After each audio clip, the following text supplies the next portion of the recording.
the crucifixion of consciousness, V2k torture, electronic harassment, and the systematic erasure of a whistleblower.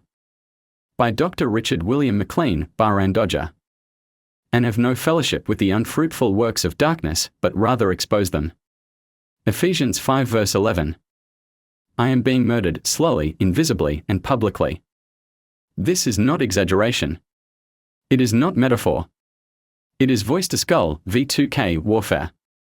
It is directed energy torture, AI surveillance, and electronic harassment designed to destroy my mind, my dignity, my social credibility, and eventually, my life. It is the silent execution method of modern intelligence agencies and authoritarian systems who cannot afford the moral witness of a whistleblower to survive. My experience of V2k torture. Since exposing corruption, media complicity, and abuse within the Australian government, I have been subject to real-time audio harassment that enters my consciousness without external sound. These voices accuse me relentlessly of things I have never done, particularly rape and pedophilia, the most damning moral slurs that can be uttered. They are designed to break me. These voices are not hallucinations. They use my own memories information only known to intelligence voices mimicking real people scripted psychological attacks that are synchronized with gang stalking activity. They say, "You raped Debbie. Everyone knows you're a pedophile. Kill yourself. You've already been discredited. You're mentally ill and you deserve this." They have been with me in the car, in hotel rooms, in homeless shelters, and even in church. The moment I tried to document my truth, these voices intensified, following me across the country, echoing through civilians who appear to be briefed ahead of time. This is not paranoia, it is precision persecution, evidenced by recordings, screenshots, and over 45 visual exhibits in my dossier. What is V2k? Voice-to-skull, V2k technology is real. It is based on the Frey effect, discovered in 1961 by neuroscientist Dr. Alan Frey, which allows microwaves to transmit auditory signals directly into the human brain. US military and intelligence agencies have long researched this technology. The CIA's McUltra experiments, Project Artichoke, and recent US patents, e.g. US 6470214b1, show that remote mind influence is no longer theoretical, it is deployed. International recognition of psychotronic weaponry. I am not the only one. Thousands of others globally report identical symptoms, often after political or legal whistleblowing. This is no longer an unacknowledged fringe topic.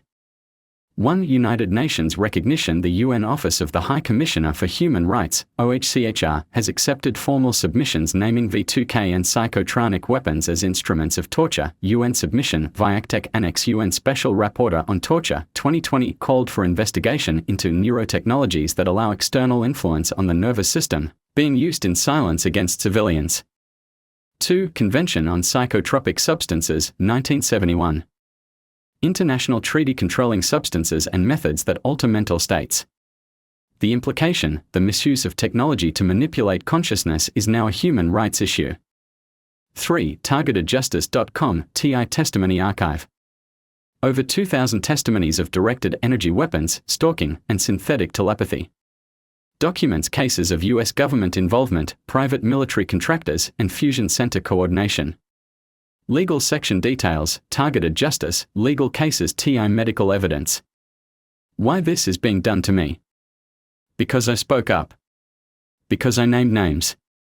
Because I sought justice. I was a gay whistleblower who documented corruption, NDIS exploitation, psychiatric abuse, and cover-ups involving Bill Shorten, ASIO, and the NSW police. In response, I was erased with silence. Then assaulted with soundless torture. My public record is being rewritten in real time with false allegations, psychiatric labels, and smear campaigns. Friends disappear. Police ignore me. Providers evict me. Websites post my face next to rape accusations. The state doesn't need to kill me, they make it so I no longer exist in the moral universe of the public. This is slow execution by shame. The psychological and spiritual toll.